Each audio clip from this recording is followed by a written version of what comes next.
What's the best country to live in? Is it the one with the best food, the longest life expectancy, the best weather? Well, for the past 70 years, most governments have relied heavily on a single number to answer that question. This number influences elections, stock market, government, and policy.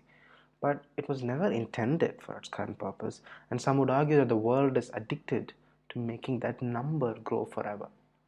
This number is called the gross domestic product, or famously known as the GDP, and it was invented by the economist Simon Kuznets in the 1930s to try and gauge the size of an economy in a single, easy to understand number.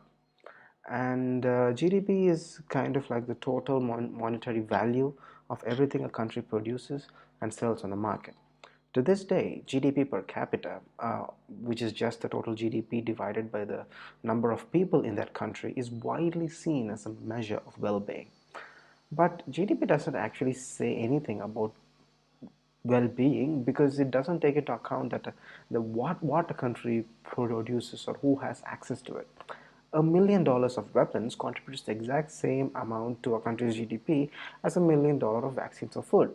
The value society derives from things like public school or firefighters isn't counted in GDP at all because those services aren't sold on the market.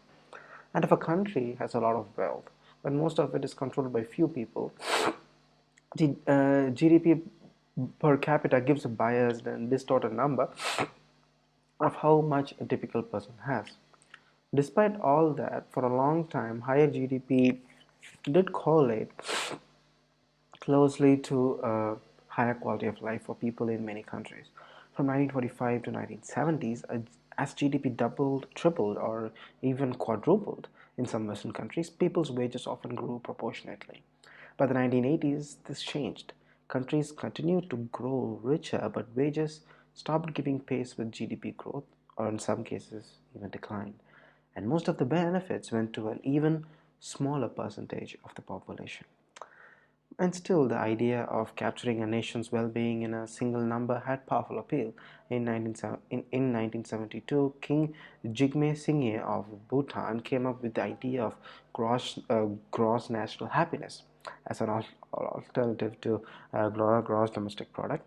National happiness is a metric that factors in matters like health, education, strong communities, living standards, having citizens answer questions like how happy do you think your family members are at the moment, what is your knowledge of names of plants and the wild animals in your area, and what type of day was yesterday. The United Nations Human Development Index is a more widely used metric. It takes into account health and education as well as in income per capita to estimate overall well-being. Meanwhile, a metric called Sustainable Development Index factors in both well-being and the environmental burdens of economic growth, again boiling all this down to a single number.